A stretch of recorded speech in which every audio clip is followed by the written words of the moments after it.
Hola, estirpe de los libres. Bienvenidos al análisis del coronel. Hay alguien que se va a aprovechar, se va a beneficiar de la crisis económica que va a generar el coronavirus, que ya está generando. Parece mentira. Podríamos pensar, pero hombre, en esta situación tan sumamente terrible para la mayor parte de los países del mundo, especialmente para muchos países europeos, que sus economías van a quedar tan perjudicadas, que su sociedad, su pueblo va a quedar tan perjudicado económicamente, ¿quién se puede aprovechar? Pues sí, pensar que en todas las crisis a lo largo de la historia, cuando se han hecho las grandes fortunas, precisamente ha sido en los momentos de crisis, cuando ha habido hambrunas, cuando ha habido guerras, siempre hay alguien que ha sabido sacar ventaja. ¿Quién va a sacar esa ventaja? Obviamente, los que tienen la bolsa llena, tienen mucho dinero para poder comprar empresas, multinacionales y casi países enteros a precio de saldo, aprovechando estas crisis. Ya pasó en el 2008, en la crisis anterior, y por supuesto que va a volver a pasar. Para entender un poco quién puede aprovechar esa situación y en qué situación nos encontrábamos, vamos a dar una serie de datos. Sé que voy a dar muchos datos, muchas cifras, por favor, ser un poco pacientes, pero creo que es muy interesante para poder entender el calado de los que os lo quiero transmitir, que es muy importante para todos, porque nos afecta la vida de todos. Lo primero tenemos que entender, y voy a mirar porque no quiero, como digo, dar ningún dato que no sea absolutamente objetivo. Lo primero que tenemos que entender es la situación de la que partíamos antes de que surgiera esta pandemia del coronavirus, que nos está afectando de forma tan severa. Por supuesto, lo primero la salud, por supuestísimo, y desde aquí, como siempre, los mejores deseos para todas las personas que están enfermos para la recuperación más rápida posible. Pero como decía, la situación ya de la que partíamos no era especialmente boyante. De hecho, todavía no nos habíamos recuperado del todo de la crisis anterior, la crisis que surge con las hipotecas subprime a partir del 2008, aunque verdaderamente se materializa con más fuerza, por lo menos aquí en España, en los años 2011-2012. Pero como os decía, estábamos en una situación que no era especialmente ya boyante, porque había muchos indicadores que así lo decían, ¿no? Que lo anunciaban. Fijaros bien, lo primero, una elevada morosidad también de las familias, ya no solamente por las hipotecas, sino, por ejemplo, por los micropréstamos, por los préstamos al consumo, que para muchas familias son un lastre tremendo. Hay que pensar que hay familias que van enlazando micropréstamo con micropréstamo para pagar. Unos iban pidiendo otros, y hay casos extremos de hasta 50 y 60 micropréstamos que van pidiendo, como digo, para intentar tapar unos con otros. Pero además, también había un gran crédito con las tarjetas de crédito. Las tarjetas de crédito, ese dinero de plástico que parece que no nos duele gastar, o que nos duele gastar mucho menos que cuando gastamos el dinero físico, y que también estaban significando un agujero muy importante para las familias. En general, podríamos decir, una sociedad muy endeudada. Partíamos ya de esa sociedad muy endeudada. Pero es que además ahí había datos macroeconómicos verdaderamente terribles. Pensar que teníamos un desempleo del 14% de la población activa. Significa que era casi el doble del que teníamos al comienzo de la crisis anterior, que habíamos partido de un 9% de paro.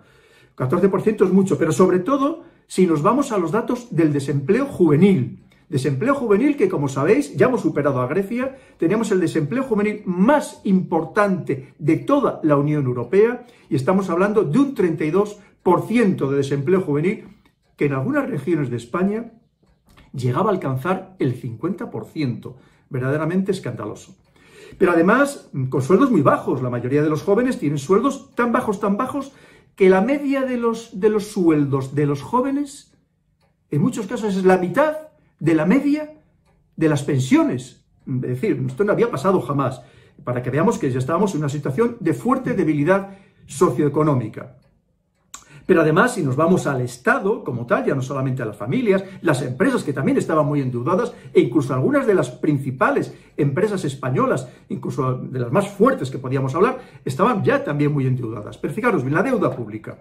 La deuda pública, que al final es la deuda de todos los ciudadanos, porque antes o después vamos a tener que pagarla, o al menos seguir pagando los intereses, que nos supone un lastre enorme, una mochila cargada de piedras que casi nos hunden en el río de la economía. Fijaros bien, en agosto del año pasado habíamos batido un récord histórico de deuda pública, llegando a la cifra de 1,21 billones de euros. Cuando hablamos de billones, me estoy refiriendo a millones de millones. Quiere decir 1,21 millones de euros de deuda pública. Significaba, según datos oficiales del Banco de España, al menos el 98,4% de nuestro PIB. Datos oficiales. Pero fijaros bien, esto en realidad sería lo que se llama la deuda pública PDE, Protocolo de Déficit Excesivo, pero que no recoge toda la deuda. Para muchos analistas económicos, la deuda total estructural es de al menos el 130% de nuestro Producto Interior Bruto. Pero aunque solamente fuera ese 100%, que datos oficiales del Banco de España, pensar que ya significa el triple de la deuda que teníamos en el año 2008, cuando empezamos la crisis anterior con un 35% de deuda pública. Verdaderamente estamos ante cifras, como digo, escandalosas porque triplicar la deuda en 10 años, la deuda pública, significa un lastre muy importante para toda la sociedad. Tanto es así que pensar que ya en el año 2018 España pagó solo de intereses 31.000 millones de euros. Significa casi el doble de lo que pagamos, de lo que nos cuesta anualmente el subsidio de desempleo. En ese año 2008 el subsidio de desempleo había sido 18.000 millones de euros y el año pasado, en el 2019, poco más de 19.000 millones de euros. Estamos pagando casi el doble solamente en intereses de la deuda. Por tanto, hay que ser muy prudente a la hora de endeudarse porque podemos estar dejando esta carga para generaciones. Además, hay otro problema muy importante con nuestra deuda. La deuda no basta con saber el porcentaje con respecto al Producto Interior Bruto, sino que hay que conocer a quién se debe esa deuda. Por ejemplo, Japón tiene una deuda de más del 200%, de su Producto Interior Bruto, pero claro, resulta que prácticamente toda la deuda está en manos de japoneses, que evidentemente no van a hundir el país ellos mismos y a suicidarse. Pero resulta que la deuda española, el 70% está en manos extranjeras. Significa que esas manos extranjeras tienen la capacidad para condicionar las políticas nacionales. De ese 70%, aproximadamente un 20%, un poco más, está en manos del Banco Central Europeo, pero el otro, casi 50%, son extranjeros. Extranjeros que evidentemente a España les importa muy poco, más allá de que sigamos vivos lo suficiente para seguirles pagando esa deuda. Importante, este tema de la deuda es trascendental. Y además, con otra clave, que sabéis que el 80% de toda la deuda mundial está denominada en dólares. Por lo tanto, también tenemos una gran servidumbre con respecto a la moneda estadounidense. Pero si hablamos de la banca, tampoco estaba en una situación especialmente boyante. En el año 2008, los bancos españoles perdieron 50.000 millones de euros de valor bursátil, de valor nominal. De media, un 22%. Hubo bancos que sufrieron más estas pérdidas y otros bancos que lo sufrieron menos, pero perder un 22% de su valor, los bancos de un país, es muy significativo.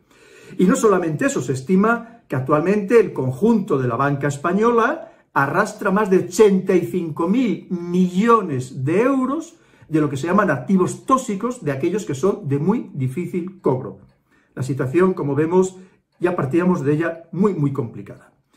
Pero si además a eso le unimos el estado de la seguridad social, que podemos considerarla exhausta, incapaz de cumplir con sus pagos, porque pensar, ahora mismo, por ejemplo, si vamos dentro de la seguridad social, al ámbito de las pensiones, ya 150 euros de lo que se paga a cada pensionista, ya había que cargarlo al déficit. Un déficit que en enero de este año, en enero de 2020, oficialmente, alcanzó la cifra de 17.500 millones de euros. El déficit en enero de este año, en enero de 2020, de la seguridad social.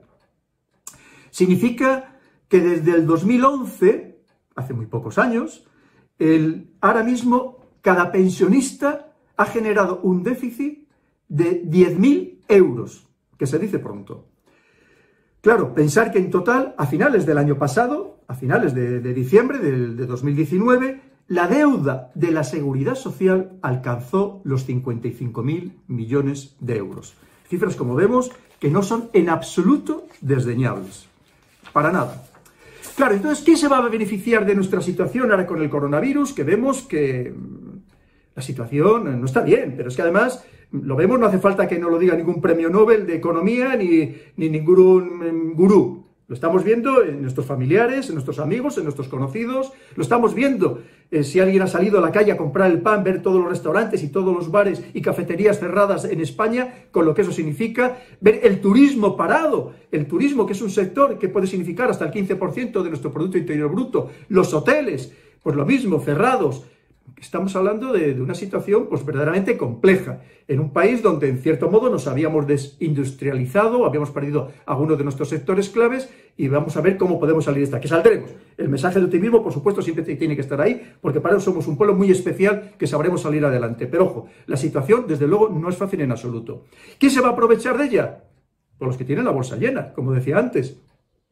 Los que han guardado dinero, aprovechando o esperando estos momentos de debilidad económica de países enteros para invertir en ellos. Son los que podemos llamar unos inversores, otros le llamaríamos oportunistas, otros le llaman hasta fondos buitre, pero lo cierto es que hay inversores que han existido siempre a lo largo de la historia, que aprovechan estas circunstancias para ganar dinero. No podemos criticarles porque, como digo, es su misión.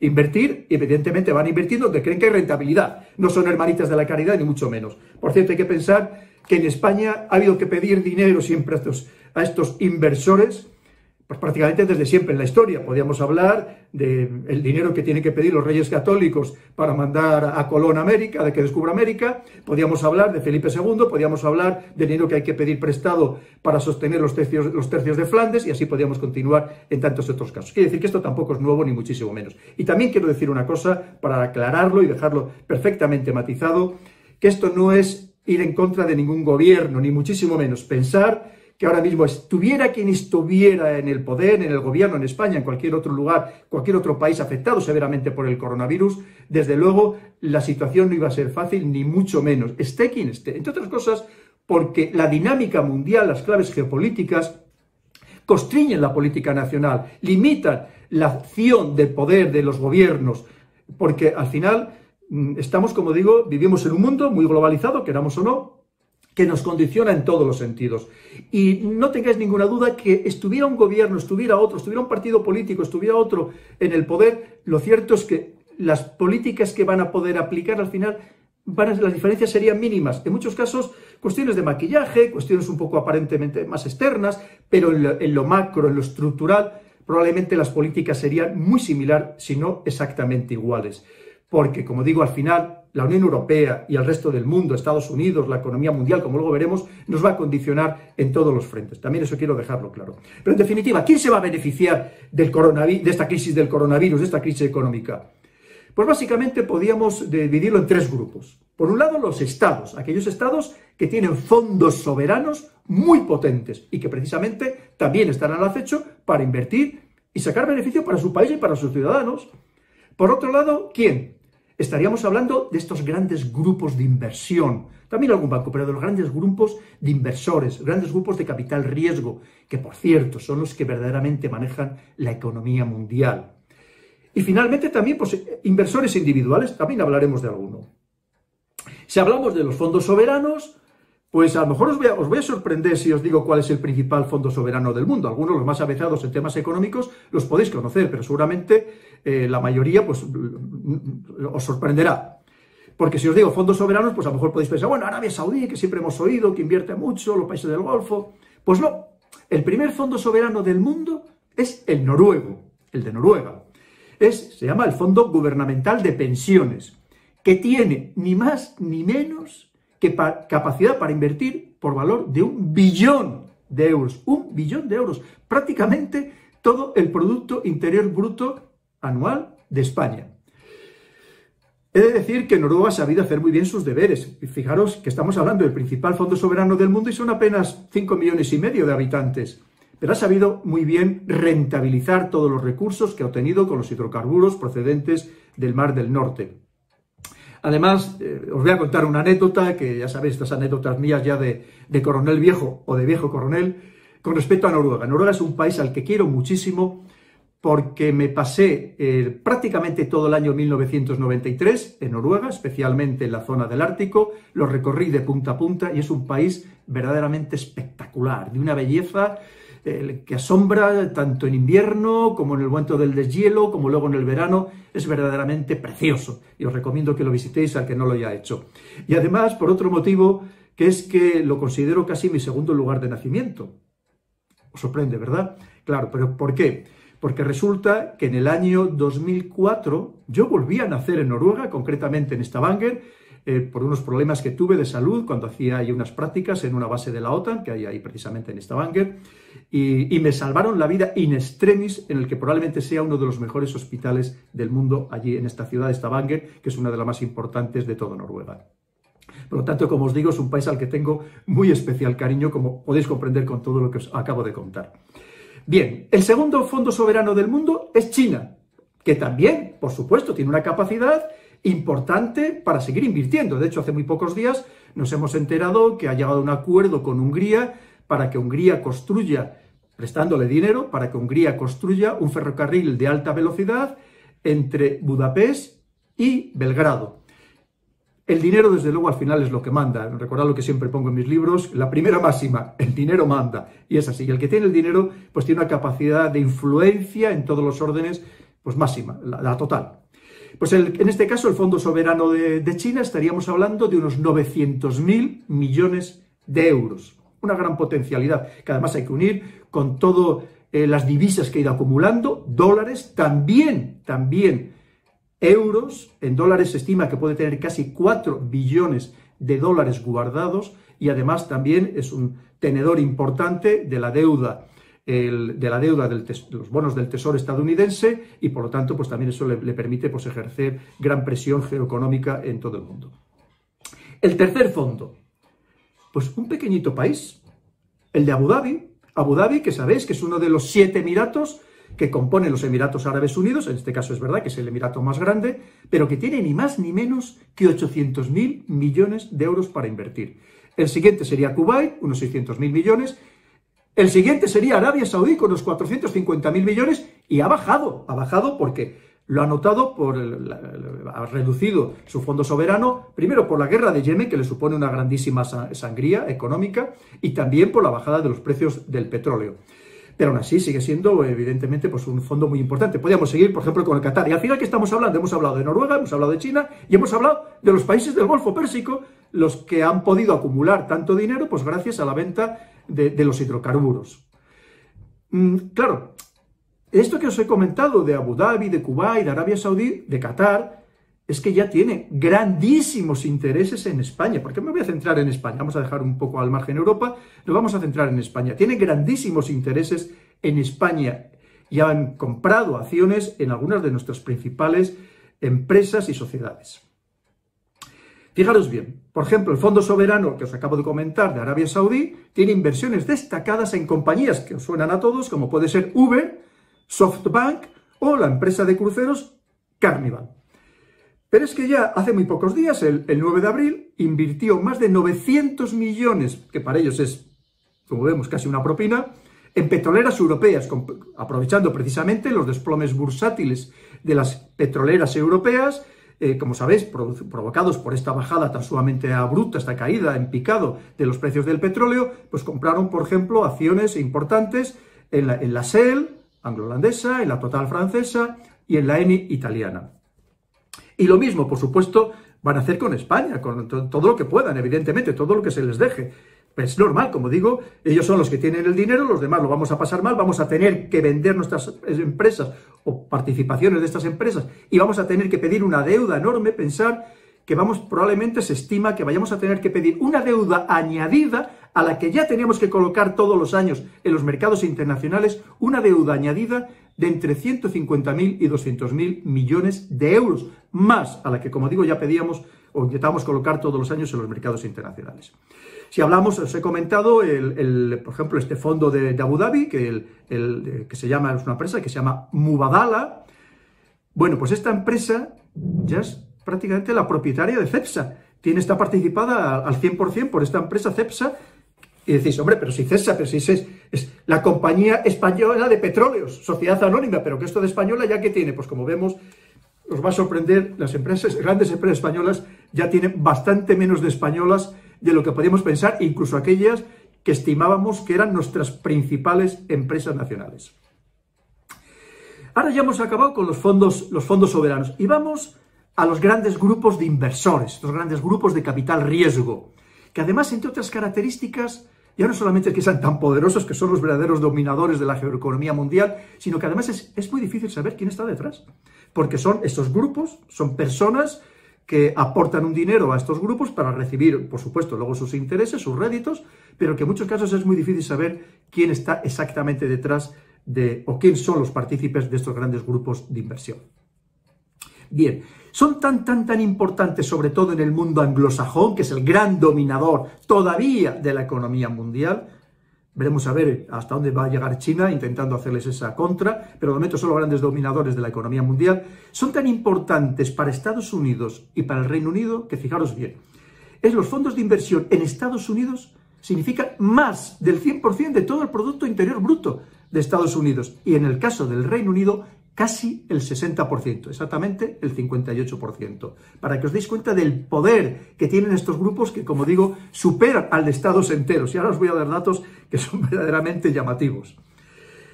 ¿El principal cuál es? BlackRock.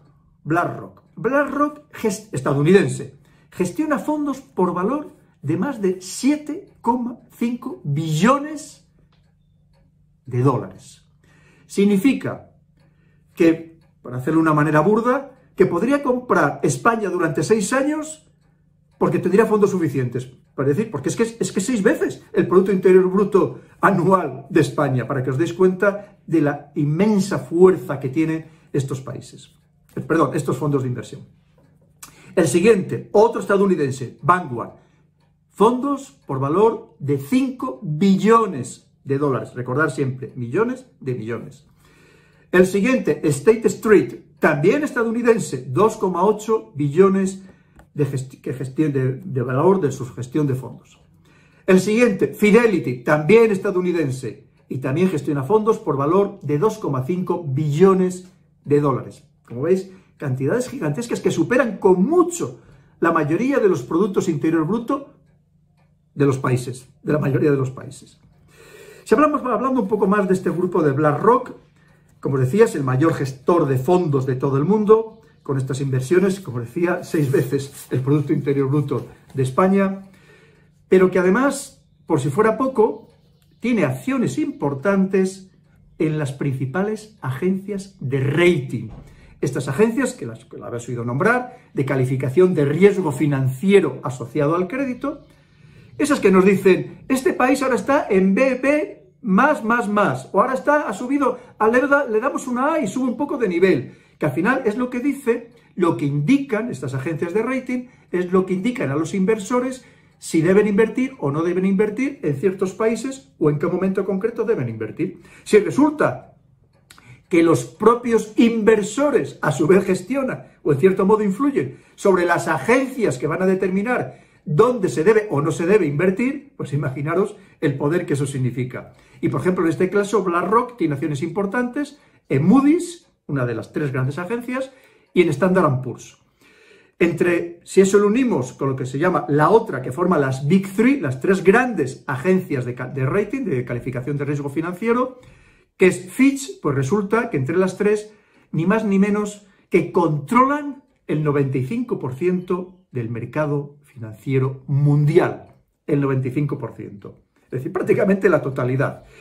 Pero es que además, en el caso, por ejemplo, de Standard & Poor's, resulta que es propiedad ni más ni menos que del grupo McGraw-Hill, el poderoso y muy influyente grupo editorial estadounidense que tiene periódicos, revistas, televisiones. Pues fijaros, unimos los grupos de inversión con las agencias de rating, con los grandes grupos de comunicación. ¿Qué falta para el poder? Yo creo que absolutamente nada, ¿verdad? Vamos entendiendo ya alguna cosa. Pero es que hay algo que ha llamado mucho la atención hace muy pocos días, seguramente habrá pasado desapercibido para la mayoría de vosotros, es que el 13 de abril nos enteramos de que la Comisión Europea había adjudicado a BlackRock el contrato para guiarle sobre el crédito bancario socialmente responsable mediante el desarrollo de herramientas y mecanismos que afectan a la banca. Es decir, cómo, en cierto modo, va a reaccionar o puede reaccionar la Unión Europea económicamente, desde el punto de vista económico, ante el coronavirus. Y se lo encarga a un fondo estadounidense. Yo no sé, a lo mejor es que no habrá personas capaces en Europa, o a lo mejor entre los más de 50.000 funcionarios de la Unión Europea, pues no debería haber gente suficientemente capaz que tienen que contratar la Comisión Europea, ni más ni menos que a una empresa estadounidense, para que nos diga cómo vamos a salir económicamente de esta crisis. Vale, ahí os lo dejo. Pero es que BlackRock, y esto a lo mejor todavía os va a llamar mucho más la atención, es el principal accionista de los dos mayores bancos españoles. De los dos mayores bancos españoles. Estamos hablando del BBVA y del Santander. Concretamente del BBVA se estima que ahora mismo tiene el 6,3% de sus acciones y del caso del Santander el 5,9%. Pero es que es el principal accionista. Es decir, podemos pensar que no son muchas acciones, porcentualmente hablando, pero claro, es que ser el principal accionista de los mayores bancos españoles, oye, es algo a destacar, que no es cualquier cosa. Pero es que además, por si fuera poco, y seguimos con la banca española, es el tercer accionista del Banco Sabadell y del Bankinter. Y tiene también aproximadamente un 3% de las acciones del Banco Popular y un 1% de CaixaBank y de Bankia. Pero no paramos ahí. Ya saliéndonos del ámbito bancario, resulta que en las grandes multinacionales españolas, conocidas por todos vosotros, también tienen acciones importantes que oscilan aproximadamente entre un 3% y más de un 6%. Destacado. Fijaros bien, estamos hablando de Telefónica, hablamos de Repsol, luego os contaré alguna cosa más de Repsol. Estamos hablando de ACS, de OHL, de Gamesa, de IAG, de Euskaltel y de Técnicas Reunidas. Importantes empresas, cómo no, españolas. Bien, bajamos ya a BlackRock y pasamos a otro nombre muy parecido, que es Blackstone, que a lo mejor no lo habéis oído nunca, pero ha penetrado muy fuerte, tremendamente fuerte, en el mercado español. Blackstone es un grupo de inversión especializado en el mundo inmobiliario, en el sector inmobiliario, que gestiona activos por valor de más de $500 millones, exactamente de 550.000 millones de dólares. Claro, si pensamos lo que os he comentado antes, cifras de billones, pues casi esto medio billón, pues casi nos parece ya poco, ¿verdad? Bien, en España, desde que comenzó la crisis de 2008, que aprovechó esa circunstancia, Blackstone ha ido acumulando inmuebles por valor de más de 20.000 millones de euros. De hecho, es el mayor propietario actualmente de viviendas en alquiler en España. El mayor propietario de viviendas en alquiler. Se estima que tiene más de 50.000 inmuebles que alquila a los españoles, evidentemente. Y es un grupo extranjero. Pero es que además no solamente ya en el ámbito del alquiler de inmuebles para residencia, estamos hablando que también es el principal inversor en España en hoteles vacacionales. Tiene ni más ni menos que 58 hoteles. En total, más de 15.000 habitaciones. Y además no hoteles, no son pensiones, no son hoteles de 2 estrellas, no, hoteles todos de 4 y 5 estrellas. Pensar lo que va a significar, como antes hemos comentado, cómo está ya el sector hotelero, que ojalá se recupere pronto, por supuesto, pero que desde luego va a quedar muy debilitado. Y también que ellos van a sufrir, porque también han invertido en estos hoteles, pero que van a aprovechar para comprar, para adquirir más hoteles allí donde puedan. Porque recientemente, hace unos días, Blackstone ha anunciado que tiene ni más ni menos que guardaditos para invertir, para aprovechar estas oportunidades de inversión, nada más ni nada menos que 150.000 millones de euros. Es decir, casi como os decía, la deuda que vamos a tener que pedir España, que ya os digo que oscilará probablemente, según dicen todos los expertos, entre 150.000 y 200.000 millones de euros de deuda añadida a la que pedíamos ya todos los años. Pero hemos hablado prácticamente también es un grupo americano, Blackstone, por si no lo había dicho antes, pero también hay fondos muy activos británicos, que llaman mucho menos la atención, pero que en los últimos años han sabido posicionarse muy bien en el mercado español, penetrando en alguna de las principales carteras y que también, por supuesto, van a aprovechar esta circunstancia para reforzar sus posiciones. Pero no solamente eso. hay otros fondos oportunistas que también están volviendo a fijarse en España. Curiosamente, algunos de estos fondos que habían venido a España a partir de 2008 a aprovecharse de esas circunstancias de debilidad económica nuestras, y que muchos de ellos habían empezado a marchar a partir del 2015, cuando nuestra situación económica empezó a mejorar. Bueno, pues ya están volviendo, o por lo menos ya están empezando a pensar en volver a España. ¿Y de qué estamos hablando? ¿Por qué? Porque claro, si estábamos hablando que había ya tenían las familias españolas muy endeudadas, empresas españolas muy endeudadas, incluso grandísimas empresas, evidentemente esta situación económica tan terrible que estamos padeciendo y que vamos a padecer, lo que va a hacer es que aumente la morosidad. Si aumenta la morosidad, estas empresas lo que hacen es que compran los créditos, esos activos tóxicos, los compran pensando luego en revenderlos dentro de unos meses o dentro de 2 o 3 años y ganar dinero con ello. Evidentemente, vienen a ganar dinero, no vienen, como digo, no son hermanitas de la caridad ni vienen a hacernos ningún favor, que no son ninguna ONG.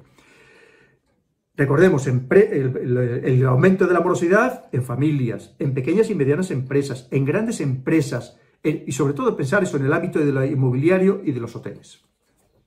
¿Cuáles son, por ejemplo? Fortress, estadounidense, Elliott, estadounidense, Chenavari, británica, o Anacap, británica. Una vez más, el mundo anglosajón. Pero es que hay otros que también están a la expectativa, sobre todo muy concreto en el ámbito hotelero, para aprovechar ocasiones en el ámbito hotelero, como puede ser Cinven, británico, KKR, estadounidense, y Apolo, también estadounidense. Una vez más, ¿dónde está el capital, el gran capital? Hoy por hoy todavía en el mundo anglosajón. Por si fuera poco, además de estos grupos de inversión, también están los grandes bancos, que también tienen ya fuertes intereses en España. ¿Cuál es el banco más grande del mundo? JP Morgan, estadounidense, que para que nos hagamos una idea, se estima que al menos tiene un valor de capitalización bursátil de 350.000 millones de euros. Hay quien cree que su valor total es mayor que el de los 10 principales bancos del continente europeo. ¿Cómo nos afecta todo esto? Muchísimo. Os voy a poner algún ejemplo, por no marearos mucho, pero para poneros algún ejemplo. El caso de Repsol. Repsol, una de nuestras principales, una de nuestras joyas de la corona española, ¿verdad? Una multinacional energética y petroquímica, con intereses en muchas partes del mundo. Pero claro, en las últimas fechas sabéis que también se ha desplomado más de un 30% su valor en bolsa, con todo lo que está sucediendo, con la caída también de los precios de los hidrocarburos, esta caída tan sumamente abrupta que antes comentábamos. ¿Y quiénes son los propietarios, los accionistas principales de Repsol? Pues os lo voy contando. El primero, SACIR, tiene el 8%, todavía una empresa española. Pero es que el segundo mayor accionista es precisamente JP Morgan, este gran banco estadounidense que os acabo de comentar, que aproximadamente puede tener el 6,8%. Pero es que el siguiente, un fondo de inversión que acabamos de citar con profusión, que es BlackRock, que tiene casi el 5% de Repsol. Pero es que el siguiente es el fondo noruego, el fondo soberano noruego que antes comentábamos. Y podríamos seguir así, por ejemplo, otro de los grandes accionistas es Citadel, estadounidense, que tiene poco más del 1%. Entonces, al final decimos, ¿cuáles son las grandes empresas españolas que verdaderamente todavía siguen siendo españolas? Pues como vemos, van quedando poquitas, todavía las hay, muy fuertes, por supuesto, ¿no? Pero ya van quedando pocas porque están aprovechando estos grupos, como digo, la oportunidad para penetrar en nuestro país, como ya hicieron en el año 2008. Este mismo Citadel que os acabo de comentar, que tenía acciones en Repsol, pues casi ha triplicado su presencia en las últimas semanas en IAG, que es el holding donde, por ejemplo, está integrado Iberia, pasando, como digo, prácticamente pues ha triplicado su presencia. Ya tiene aproximadamente el 3% de IAG. Es verdad que el gobierno pues, ha intentado limitar, o en la medida de lo posible, que estos grandes fondos soberanos o grupos de inversores pues, se aprovechen de nuestra debilidad. Y ha establecido que ningún grupo extranjero puede adquirir más del 10% de ninguna empresa que se considere un sector clave. Pero, ojo, el mismo gobierno ha puesto una coletilla, siempre y cuando no exista una autorización expresa por parte del gobierno, que me temo que habrá que dar autorizaciones expresas a más de uno para que nos compren, nos saquen adelante de la situación que nos vamos a ver envueltos tras el coronavirus. Como digo, y esto no es una cuestión de un gobierno, de otro gobierno, estuviera quien estuviera, pensar, si vosotros mismos estuvierais, es muy fácil la crítica, por supuesto, pero si estuvierais ahora mismo vosotros en el poder, si tuvierais la capacidad para accionar las palancas, ¿qué haríais? Si vamos a un país ya muy endeudado, que ya estamos muy endeudados, con una economía que se ha frenado en seco completamente, que ha pasado prácticamente a cero, que va a haber que pedir créditos, préstamos para poder salir adelante, pues no nos quedará más remedio que acudir a todos estos grandes grupos de inversión. Lo haríamos cualquiera. Por supuesto, no vamos a criticar a nadie, la crítica es muy fácil, luego estar a los mandos de la nave es mucho más complicado. Claro, aparte hay otra cosa, si os acabo de decir, dice, claro, el gobierno dice, vamos a limitar que ningún accionista tenga más del 10%, o sea, su participación no alcance más del 10% en los grandes sectores estratégicos. El problema es que un grupo puede comprar el 9, otro 9, otro 9, otro 9, otro 9 un banco, otro 9 un fondo soberano, y al final ninguno ha llegado al 10%, pero efectivamente pues al final terminan en manos extranjeras, que es lo que nos puede pasar. Al final, una de las conclusiones que sacamos, las primeras conclusiones, es los gestores de fondo de capital riesgo, los grupos de inversores, son los verdaderos, los que accionan la geoeconomía, son los verdaderos actores económicos mundiales, por tanto, los verdaderos actores geoeconómicos, estos grandes grupos de inversión, mucho más allá de los bancos, por más que probablemente pues a muchos de vosotros no les habéis nombrar jamás. Son los que, estando en la sombra, son los que verdaderamente manejan esta economía mundial.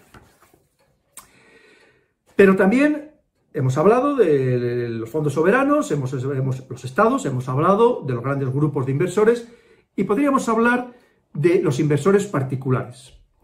Y uno de ellos, que por cierto han ido, además hacía tiempo que estaban acumulando efectivo, sabiendo que esto, porque ya se veía venir, yo lo ponía en mi último libro, en el dominio mundial, que todos los indicadores nos llevaban a pensar que al menos iba a haber una desaceleración económica profunda, cuando no una recesión, incluso una crisis económica, y por tanto estos grandes inversores lo que estaban haciendo era acumular efectivo, sabiendo que esto se avecinaba para poder comprar luego, evidentemente, con ventaja.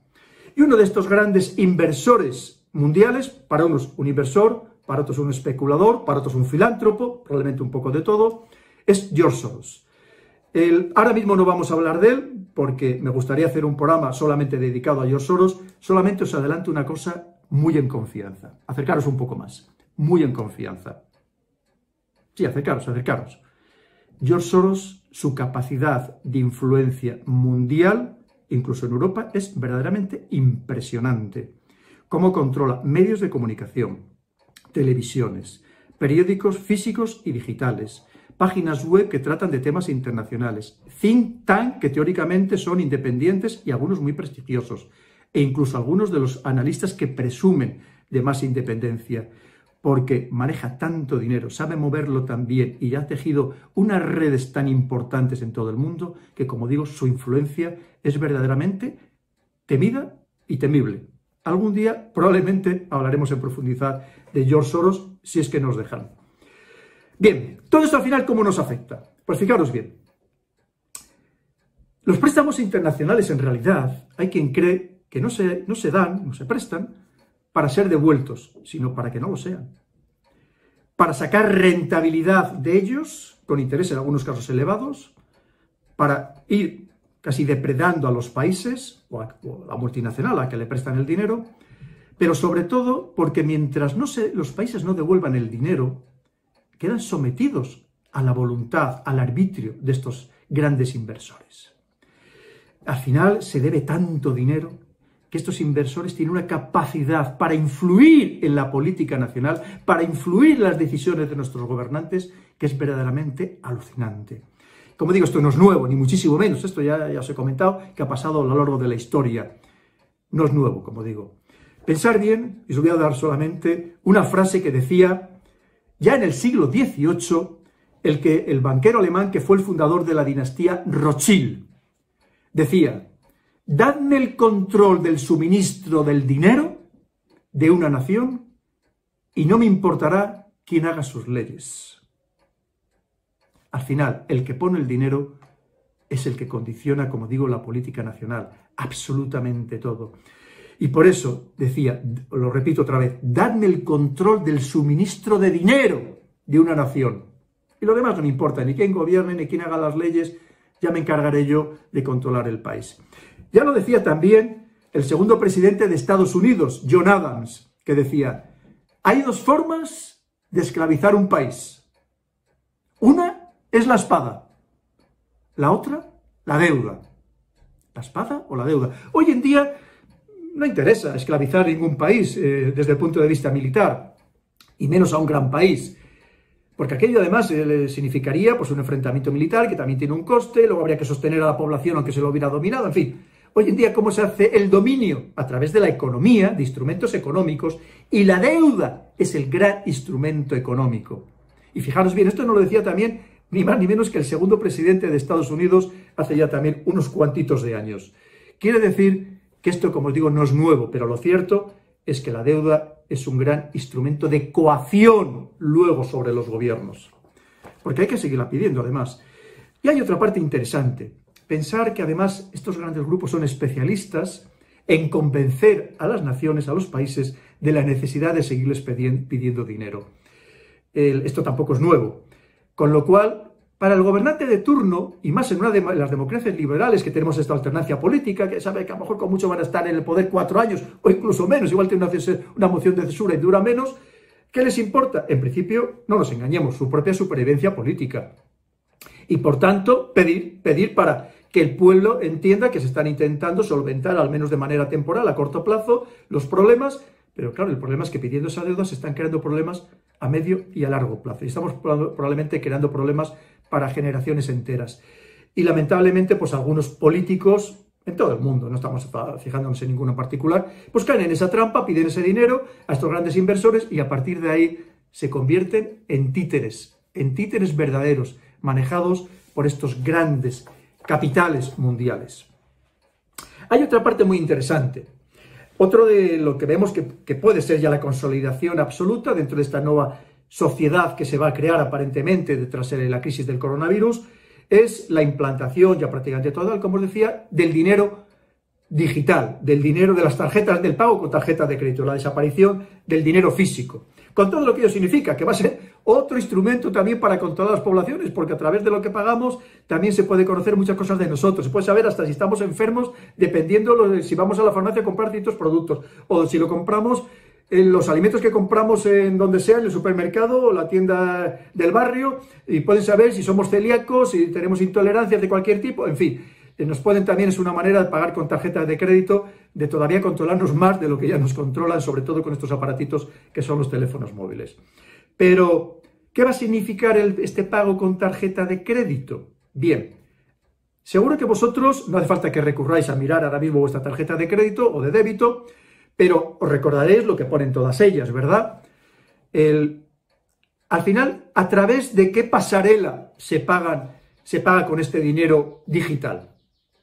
Bien. Aquí sí, ya sé que me lo estás diciendo. La primera, Visa, ¿verdad? ¿Os suena? ¿Cómo no? La segunda, podríamos hablar de Mastercard, o de American Express, o incluso de Diners Club International. Pero es que resulta que todas estas empresas, ¿de qué nacionalidad son? Estadounidense.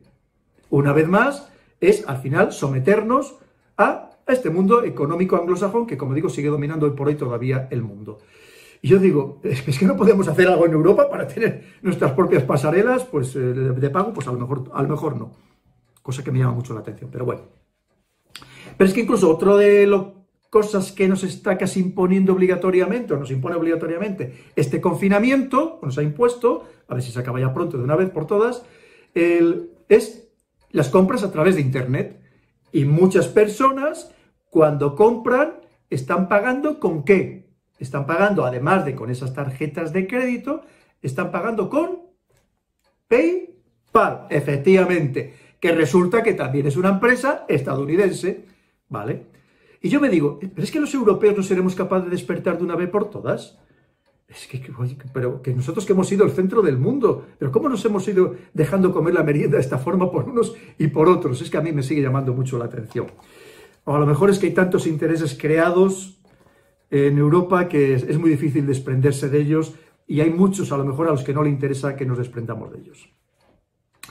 Al final, ¿esto a qué nos lleva? Pues a pensar en el gran predominio geoeconómico de Estados Unidos. Porque, además de todo lo que hemos comentado, tiene todavía dos instrumentos geoeconómicos esenciales de poder que controla Estados Unidos, que son el Banco Mundial y el Fondo Monetario Internacional.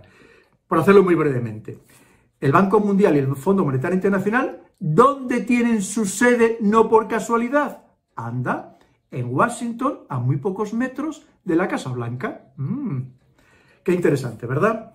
Pero es que además el Banco Mundial, teóricamente, su misión es proporcionar financiación a los países en desarrollo. Y por otra parte, el Fondo Monetario Internacional, garantizar la estabilidad del sistema monetario internacional. Pero resulta que el sistema monetario internacional, ¿quién lo controla? ¿Quién lo crea en la cumbre de Bretton Woods en 1944? Estados Unidos. Con lo cual, el Fondo Monetario Internacional, en cierto modo, lo que está haciendo es garantizar la supervivencia de ese sistema económico creado por Estados Unidos, que sería la globalización moderna.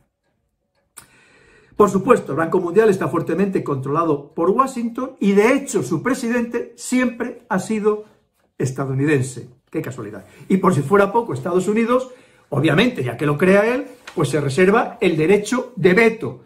No hay nada que se haga en el Banco Mundial que no pase por el criterio último, la decisión última de Estados Unidos.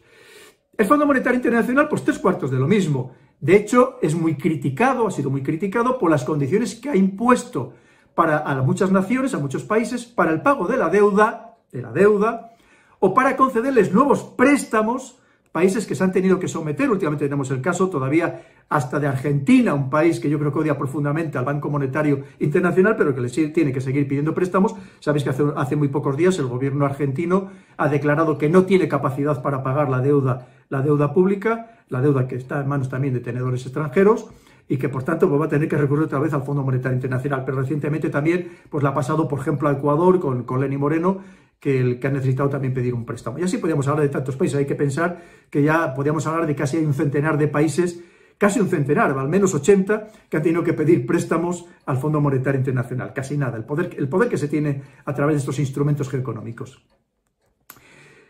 Pero claro, dicen muchos países que para concederles estos préstamos han estado siempre basados en las exigencias de Washington, de Estados Unidos, del gobierno estadounidense, que ha querido ni más ni menos siempre que se aplicaran políticas neoliberales para la liberalización de la economía. Es decir, esa liberalización que a quién le ha interesado hasta ahora mismo, evidentemente a Estados Unidos, ¿cómo no? Al final, fijaros bien, esto es tan importante lo que os estoy contando, que ahora que se está hablando, empieza a correr el rumor de que a lo mejor España puede ser intervenida, ojalá no lo sea, como en su momento pasó con Grecia. ¿Os acordáis? Cuando a Grecia leíamos todos los días en los periódicos que les habían mandado a aquellos que llamaban los hombres de negro para imponerle condiciones durísimas económicas relativas a los impuestos, al pago de pensiones, al pago de salarios de los funcionarios, reducción de funcionarios, en fin, a todo aquello a los que tanto intentaron rebelarse tanto Tsipras como Varoufakis en su momento. Bien, pero es que decimos, ¿y quién es la troika? Estos que mandan los hombres de negro, lo que al final controla la economía europea. Bien, pero pues veréis, resulta que la troika, obviamente son 3, como su propio nombre indica, 2 son instituciones europeas, la Comisión Europea y el Banco Central Europeo. Pero resulta que la otra pata de este trípode es, el Fondo Monetario Internacional. El Fondo Monetario Internacional, que como acabamos de comentar, está controlado por Estados Unidos, lo cual nos lleva a pensar que de una manera más o menos directa, también Estados Unidos condiciona la economía europea. ¡Oh, qué importante!, ¿verdad? Tremendo. Y además, una vez más, si pensamos que la mayor parte de las deudas internacionales, como antes he comentado, al menos el 80%, resulta que están denominadas en dólares, todos los que pedimos deuda, tenemos una gran servidumbre de la moneda estadounidense. Para dar los datos exactos, según la Comisión Europea, los países europeos, no de la Unión Europea, los miembros de la Unión Europea, no deberíamos tener una deuda superior al 60% de nuestro Producto Interior Bruto. Recordad que España estábamos en el 100%, al menos oficialmente, que puede ser mucho más. Pero es que la media de toda la Unión Europea, antes de que empezara la crisis, ya habíamos superado, estábamos aproximadamente en el 85% de media, habíamos superado holgadamente ese 60% con países con una deuda enorme, como podía ser Grecia, de más del 180%, o Italia, de más del 130%, aunque es verdad que en Italia es un caso distinto al de España, porque prácticamente toda su deuda la pública la tienen los bancos italianos, no están como nosotros, como os decía, el 70% manos extranjeras. Pero al final tenemos una deuda muy alta, que está dolarizada, porque esa dolarización de la economía mundial también ha sido todos los instrumentos que ha utilizado Estados Unidos para controlar el planeta a través de la economía, que es como se controla todas las sociedades. Con esto ya voy terminando, para no aburriros mucho más, y perdonar por todos los datos que os he dado, pero creo que eran muy interesantes, porque si no damos datos, estos mensajes quedan diluidos, y podéis pensar, bueno, efectivamente, esto ya al coronel que se le está yendo un poco la cabeza. No, ya sabéis que a mí me gusta siempre razonar todo con datos. ¿Puedo estar equivocado? ¿Cómo no? Por supuestísimo, claro. Y seguro que muchos me corregiréis y hacéis muy bien en corregirme. Que todos tenemos que aprender de todos los días. Yo el primero, que cometo muchos errores, pero sí, cuando lo cometo y me doy cuenta de ello, por supuesto, siempre encantado de pedir disculpas y además dar las gracias a aquella persona que me corrija. Como, por supuestísimo, encantado. Pero fijaros bien, al final, estamos ya como conclusión, estamos en una situación que se prevé, según datos oficiales, una caída de nuestro Producto Interior Bruto entre el 12 y el 15%, que hay quien incluso la estima que podemos llegar a perder hasta el 20% de nuestro Producto Interior Bruto. Eso nos va a llevar, como os decía antes, a pedir entre 150.000 y 200.000 millones de euros de deuda añadida a la que ya teníamos que pedir todos los años para seguir sosteniendo el gasto social, el gasto político, el gasto económico y todos los demás gastos gigantescos que tiene el Estado español. Pero, claro, esto lo que nos va a llevar, este incremento de deuda, claramente es a una pérdida de soberanía, no tengamos ninguna duda, ya lo estamos comentando. Es que estos grupos aprovechan para luego condicionar las políticas nacionales a su antojo. Entre otras cosas, para que, como digo, estemos tocados pero no hundidos, porque estamos hundidos no le vamos a poder pagar la deuda y a ellos les interesará que esa deuda se siga pagando. Pero además pensar que esta deuda va a ser al menos para 2 generaciones.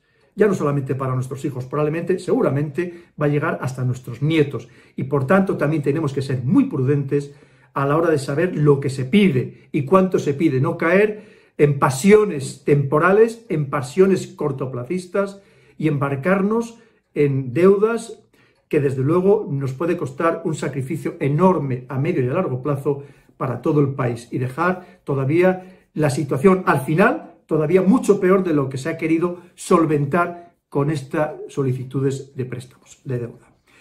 Recordar lo que decía en este caso el dramaturgo irlandés Bernard Shaw, que decía: las deudas son como cualquier otra trampa, en la que es muy fácil caer, pero de la que es muy difícil salir. No se nos debe olvidar. Como siempre, pensemos de forma estratégica, de forma serena, ejerciendo una reflexión profunda sobre lo que es positivo y lo que es negativo. Y sobre todo, como digo, más allá de las ideologías, más allá de las políticas, pensemos como Estado en beneficiar siempre a los ciudadanos, a los que hoy estamos aquí, pero también a los que nos van a suceder. Con esto termino, como siempre, agradeciéndoos que hayáis llegado hasta aquí, que hayáis tenido la paciencia de soportar tantos datos como os he dado y también, pues, mandándoos un mensaje de ánimo, que saldremos de esta. Vamos a salir porque somos, como digo, siempre un pueblo muy excepcional y vamos a saber salir de esta como hemos salido de otras crisis, no tengamos ninguna duda. Y también os mando un mensaje de aliento a todas aquellas personas ahora mismo que estéis padeciendo de una forma u otra el coronavirus, la crisis del coronavirus, esta terrible pandemia. Os mando un fuerte abrazo, los mejores ánimos y solamente mi último mensaje, como siempre me gusta mandaros, que es muy importante para seguir siendo libres. Recordad, por favor, no dejéis que nunca nadie piense por vosotros. A vuestra disposición siempre.